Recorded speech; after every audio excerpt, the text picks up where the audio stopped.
the Horror Chronicles. Lower the lights, and let's begin. They called it a reform school. The boys who survived it called it hell. For more than 100 years, children disappeared behind these gates. Some never came home. Some were buried in unmarked graves. And decades later, when investigators finally searched the grounds, they discovered the earth had been hiding a far darker truth than anyone imagined.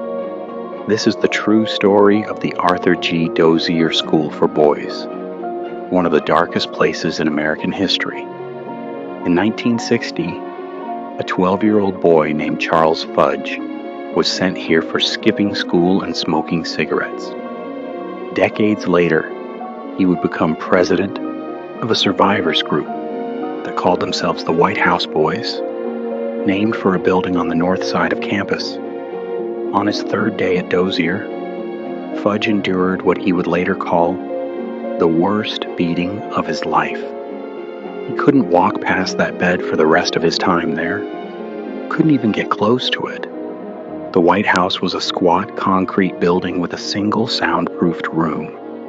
Inside, a leather strap, and bolted to the wall, an industrial fan switched on before every beating. Survivors said the fan wasn't for the heat. It was to drown out the screaming. One light bulb hanging from the ceiling.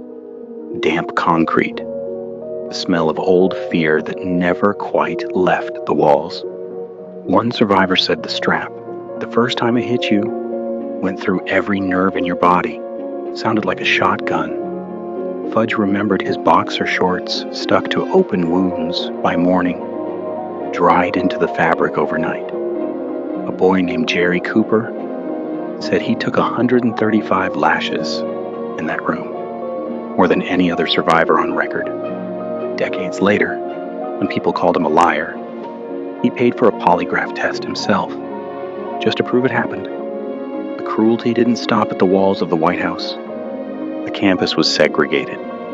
If a black boy and a white boy were caught even speaking to each other, both received the same beating.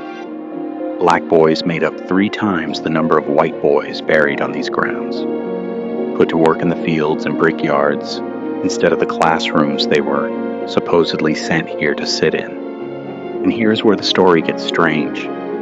Officially, there was only ever one cemetery, Boot Hill. 31 crosses, planted decades after the fact, in a spot nobody could confirm was accurate, but a former student named Daniel Holloway says otherwise. He says he walked past a second cemetery every single day for 2 years, on the white side of a campus that was supposedly too poor, too small to need one. He has aerial photographs. Zoom in close enough, he says, and you can see them. Small white dots between 2 buildings. Crosses. That patch of ground is a parking lot now, paved over. Holloway brought his testimony to state investigators in 2010. Nobody has ever gone digging in that particular spot to prove him wrong. In 2012, forensic anthropologist Aaron Kimmerl brought a team from the University of South Florida onto the confirmed grounds with ground-penetrating radar, expecting to find what the records said, 31. What they found instead made them recheck their equipment. 55 graves. Not 31, 55. Researchers now believe nearly 100 children died at this school, most of them still not fully accounted for. The ground remembered what the paperwork chose to forget.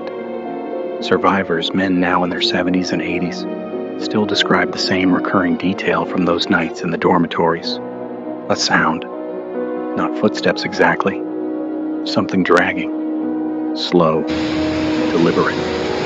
Coming down the hallway past the rows of bunks. Pausing outside each door just long enough for a boy to hold his breath. Then moving on. In the morning, some bunk would be empty. The staff would simply say that boy had run away. After the excavation, slow work began of giving names back to the dead. Bone fragments, cross-referenced against DNA from families who had waited half a century for an answer. Some got one, a brother, a son, a nephew. found and named after 80 years in the ground. Others are still waiting. Some remains were too degraded to identify at all, which means there are still boys out there tonight with no name attached to them, no family notified, nothing but a number on a map and a second cemetery that officially does not exist. Fudge lived to tell his story. He spent over a decade traveling to Tallahassee, describing what happened to him as a 12-year-old, so that lawmakers would finally listen. In 2017, Florida's House and Senate issued a formal apology. In 2024, the state approved $20 million in compensation for the survivors still living to share. Many of the boys who stood beside him on that lawn never got the chance to testify. Fudge said it himself, standing back on that campus decades later as an old man. It was a bad thing that happened here. If this story stayed with you, like, share, and subscribe to the Horror Chronicles. Every story here is real. Sleep well, if you can.